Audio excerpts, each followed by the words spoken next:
पहलगाम में 26 पर्यटकों की भारतीयों की धर्म पूछकर कपड़े उतरवाकर जिस प्रकार से नृशंस हत्या की गई, परिणाम दिखाने के लिए आतंकवादियों को समूल नष्ट करने का जो संकल्प देश के यशस्वी प्रधानमंत्री श्री नरेंद्र मोदी जी ने लिया, और उस ट्रेड वार में सबने फैसला लिया है कि जो पाकिस्तान के से व्यापार नहीं करेंगे, पाकिस्तान को समर्थन देने वाले देश तुर्की है, अजरबैजान है, और या और भी कोई होगा, उस सबसे व्यापार खत्म करके उनकी आर्थिक स्थिति को कमजोर करने का और आर्थिक स्थिति को ध्वस्त करने का काम के साथ जाएंगे, पूरी तैयारी के साथ जाएंगे और कुछ ना कुछ उनके लिए अच्छा लेकर देंगे। तो मैं आपका सीधा परिचय कराता हूं। देश के जाने माने व्यापारी नेता, भारतीय जनता पार्टी के भी अग्रणी नेता हैं, जो उत्तर प्रदेश में मंत्री रह चुके हैं, श्री रविकांत गर्ग जी।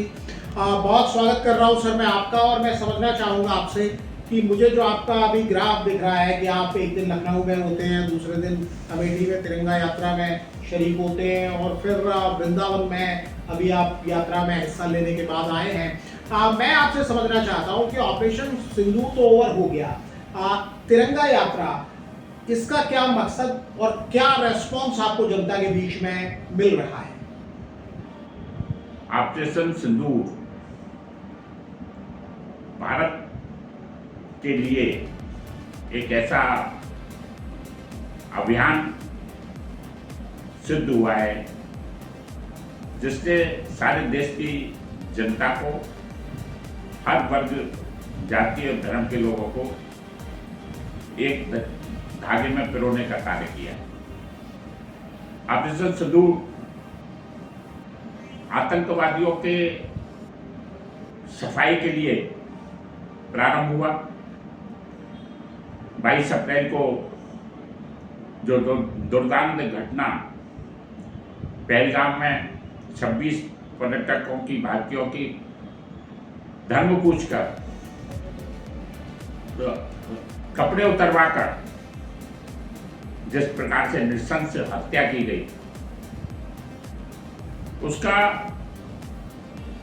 परिणाम दिखाने के लिए आतंकवादियों को समूल नष्ट करने का जो संकल्प देश के यशस्वी प्रधानमंत्री श्री नरेंद्र मोदी जी ने लिया, और तीनों सेनाओं को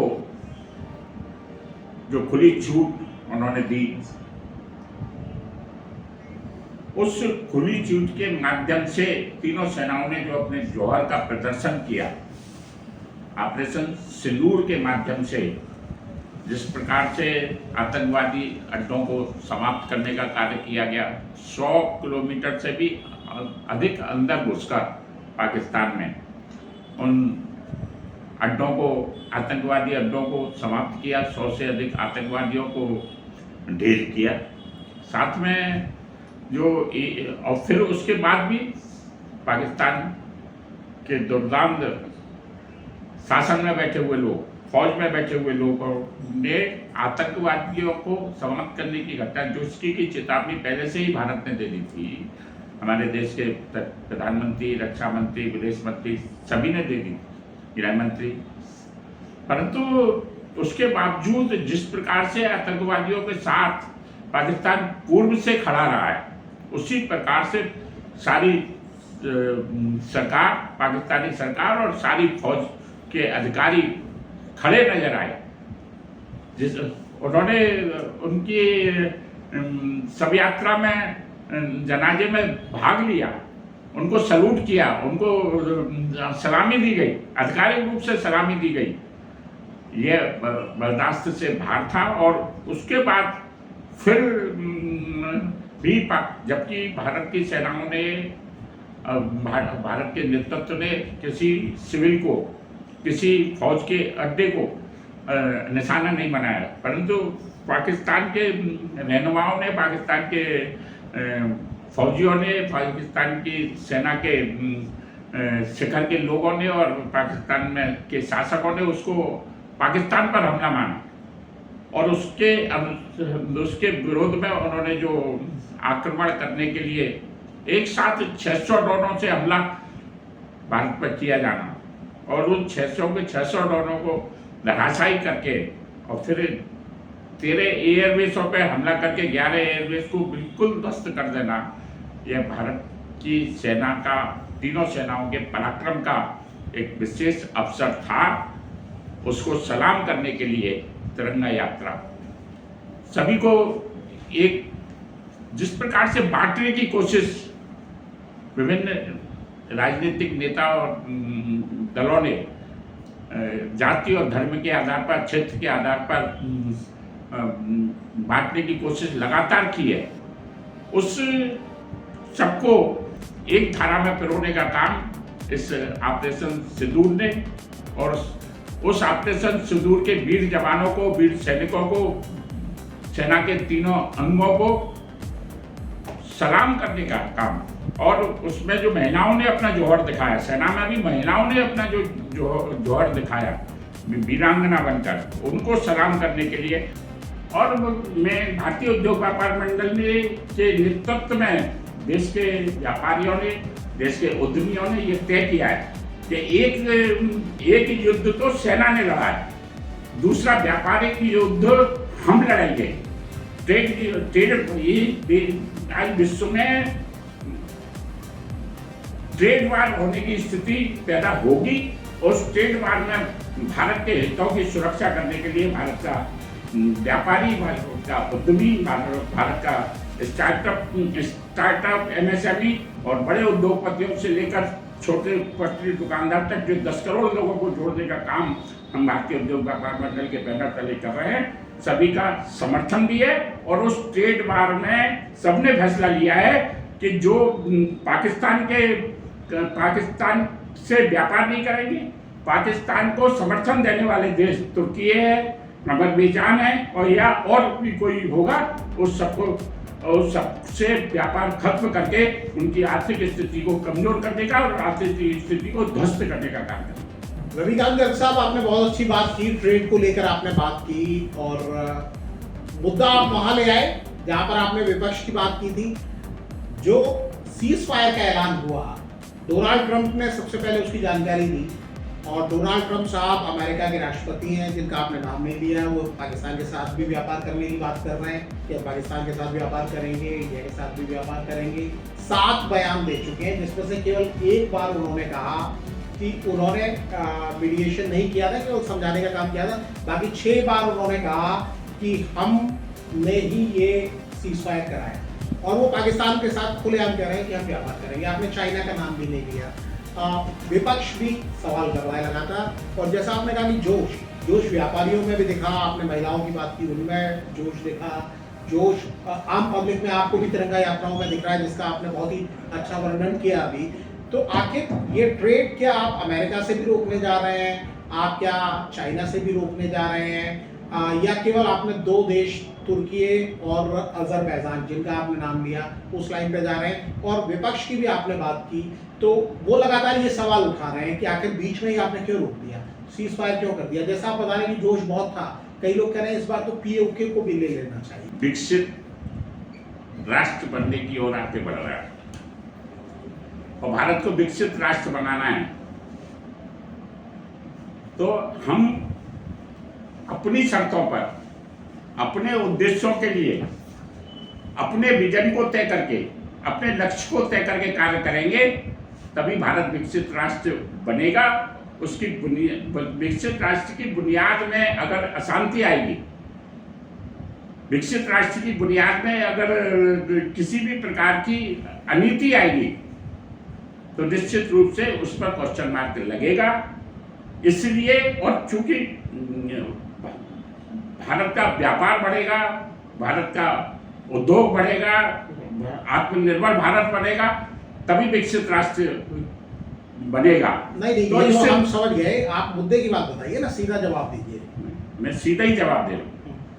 तो हमारा उद्देश्य, जो मैं समझता हूँ नीतिगत रूप से, तो प्रधानमंत्री जी और सरकार में बैठे हुए लोग बताएंगे। नहीं, जैसे आपने व्यापारियों ने फैसला किया है कि हम इन 2 देशों के साथ ट्रेड नहीं करेंगे, तो इनसे आपका कितना ट्रेड होता था, जैसे रोकने का कोई फर्क पड़ेगा? दूसरी बात यह है कि जो मेन लोग हैं जो बात कर रहे हैं, डोनाल्ड ट्रंप तो सीधे कर रहे हैं, 7 बार कहा उन्होंने, 7 बार कि ट्रेड के लिए हमने रोका। हम पाकिस्तान से भी ट्रेड करेंगे, हम इंडिया से भी ट्रेड करेंगे। और इंडिया में तो वो एप्पल को कह रहे हैं, टिम कुक को कल भी उन्होंने कहा कि अगर तुम इंडिया में फ़ोन बनाओगे हम तुम पे टैरिफ लगाएंगे। लोग सीधा सुनना चाहते हैं कि डोनाल्ड ट्रंप जब घूम घूम के बोल रहे हैं तो आप अजरबैजान, तुर्की, बहुत सारे लोग अजरबैजान का नाम भी नहीं जानते हिंदुस्तान के अंदर। मैं आपको बता रहा हूँ, अमेरिका, चाइना, ये लोग जानते हैं। चीन का यहाँ सामान मथुरा में भी हमने देखा बहिष्कार करने के लोगों ने बैनर लगाए। आपका संगठन भारतीय उद्योग व्यापार मंडल, आप इतने बड़े नेता, आप राष्ट्रीय सर्वेसर्वा हैं अपने संगठन के, आप व्यापारियों को क्या कहते हैं जो ट्रेड की बात कर रहे हैं डोनाल्ड ट्रंप, उनको लेकर आप क्या कहते हैं कि भाई आप क्यों नहीं कहते कि भाई बंद करो इसको, इस तरह की बातें मत करो? हिंदुस्तान में और खास करके ब्रिज में एक कहावत है, तोता चना बाजे गना। तो ऐसे लोगों के प्रति ज़्यादा टिप्पणी करना उचित नहीं है। कुछ लोग हर चीज़ का श्रेय लेने के लिए अपने आप को प्रस्तुत करते हैं। वास्तविकता सारी विश्व के सामने है, देश की जनता के सामने है। किसने क्या किया, क्यों सीज फायर हुआ, उस समय किसी के कहने से कोई फर्क नहीं पड़ता। जिस प्रकार से आज अमेरिका के राष्ट्रपति ट्रंप कुछ भी कह रहे हैं, ऐसे उस प्रकार से अभी आपने एक शब्द यूज किया कि विपक्षी। तो विपक्षी कौन है? जो विपक्षी हैं, जो वास्तव में विपक्षी है, जो विपक्षी की भूमिका में, जिनको अपनी सकारात्मक भूमिका निभानी चाहिए। देश पर अगर आफत विपत है या देश एक मजबूती से विश्व के सामने अपना चरित्र और अपनी सामर्थ्य प्रकट करने के लिए खड़ा है, तो विपक्ष का कर्तव्य है कि सत्ता पक्ष को साथ देना। उस काम को अटल बिहारी वाजपेयी जी ने 71 के युद्ध में प्रधानमंत्री इंदिरा गांधी को दुर्गा का स्वरूप बताकर भी अपना साथ दिया था। उसी प्रकार से आज जो 7 डेलीगेशन गए उसमें अनेक विपक्ष के लोग गए, उसी धर्म के लोग भी गए, तो वो भी विपक्ष है। तो ये जो विपक्ष है, तो वो विपक्ष, मैं उसको जयचंद की संज्ञा दूं या किसी और की संज्ञा दूं, तो मैं नहीं समझता कि मुझ पर शब्द भी इस वक्त नहीं पड़ रहा। जयचंद की संज्ञा आप भले न दें, लेकिन कांग्रेस को जयचंद की संज्ञा दे रही है और विदेश मंत्री साहब जयशंकर जी को दे रही है। आप अमेठी से होकर आए हैं, भले राहुल गांधी जो लीडर ऑफ अपोजिशन है लोकसभा में, आज अमेठी के वो रिप्रेजेंटेटिव नहीं है, लेकिन लगभग 6 साल पहले वो वहीं के सांसद थे और अब भी बताया जाता है कि उन्हीं के परिवार से करीबी वहाँ पर हैं। तो जब विपक्ष इस तरह के सवाल पूछ रहा है, विदेश मंत्री को जयचंद बता रहा है, अमेठी की जनता क्या फील कर रही है, वो जो मैसेज जा रहा है और वो तमाम सारे सवाल जा रहे हैं, तो वहां से आप क्या सेंटिमेंट लेकर आए हैं? मैं आपसे और आपके चैनल के माध्यम से देश की जनता से भी अपील कर रहा हूँ कि उसको विपक्ष ना कहें।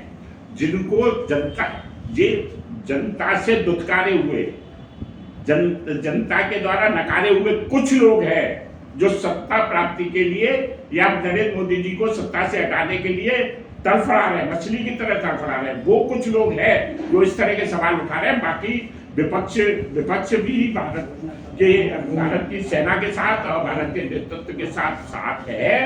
हम जब आवश्यकता पड़ेगी तो भारत का व्यापारी, जिसने हमेशा, और भारत का हर वर्ग, व्यापारी नहीं, हर वर्ग, चाहे वो किसान हो, मजदूर हो, नौकरी पेशा हो, युवा हो, महिला हो, सबने हमेशा राष्ट्र के प्रति अपनी जब भी आवश्यकता पड़ी है प्रतिबद्धता दिखाई है। महिलाओं ने अपने गहने उतार कर दिए हैं, अपने स्वाग के चिन्हों को उतार कर देश के लिए समर्पित किया है।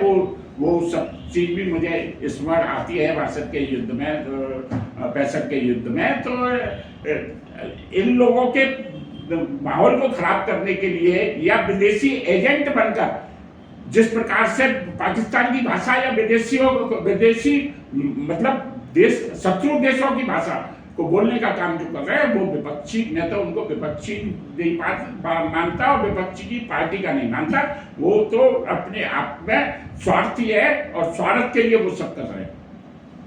जी, विपक्ष की बात हुई, डोनाल्ड ट्रंप की बात हुई, लेकिन अभी कई सारे लोग ऐसा भी कह रहे हैं कि जो स्थिति जहां आज देश खड़ा हुआ है और जो ये फैसला लिया गया, कश्मीर में बहुत कुछ बदलाव आ रहा था, लेकिन ये जो घटना हुई इसके बाद कश्मीर जाने से लोग डर रहे हैं, तमाम लोगों ने अपनी बुकिंग कैंसिल करा दी।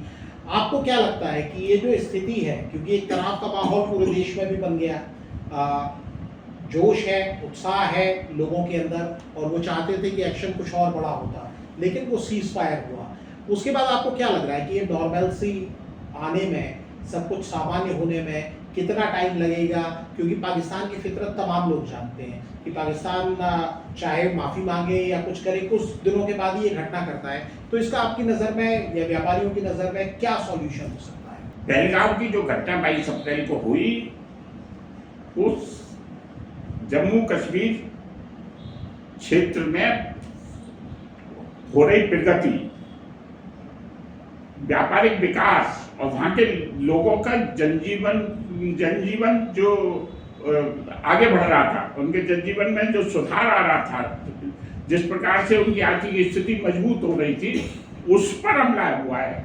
उस 26 पर्यटकों पर हमला नहीं हुआ, उनकी आर्थिक, जम्मू कश्मीर की आर्थिक प्रगति पर हमला हुआ है। हम भारत का व्यापारी इस बात को पूरी तरह से समझता है, जम्मू कश्मीर की का व्यापारी और मजदूर जो समझता है, उस घटना से जो उनका जो नुकसान हुआ है भविष्य के लिए, उनको जो आगाह, जम्मू कश्मीर जाने में लोग डरने लगे या पहलगाम जाने में जो लोग डरने लगे, उस टीले पर, उस घाटी में जो घटना हुई, उसके अलावा पहलगाम में भी आज स्थिति सामान्य हो रही है।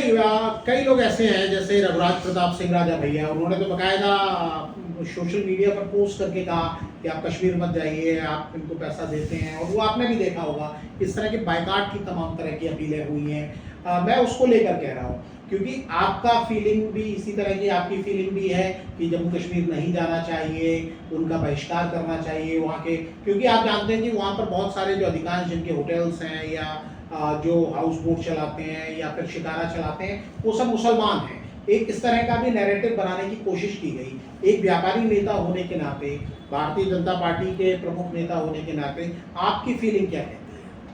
किसी भी जाति या संप्रदाय को किसी भी घटना से जोड़कर सबको एक साथ दोषी नहीं ठहराया जा सकता, और इस बात को उस संप्रदाय के लोगों ने सिद्ध करके भी दिखाया है। इस घटना में ऑपरेशन सिंदूर में भी मजबूती से लोगों ने अपने को मजबूती से खड़ा किया है और मजबूती से समर्थन किया है। और अभी जो डेलीगेशन विभिन्न देशों में भारत की स्थिति को और ऑपरेशन सिंदूर की वास्तविक स्थिति को रखने के लिए जो गया है, उसमें भी बहुत दिग्गज, उस संप्रदाय के बहुत दिग्गज लोग गए, विभिन्न पार्टियों के लोग गए।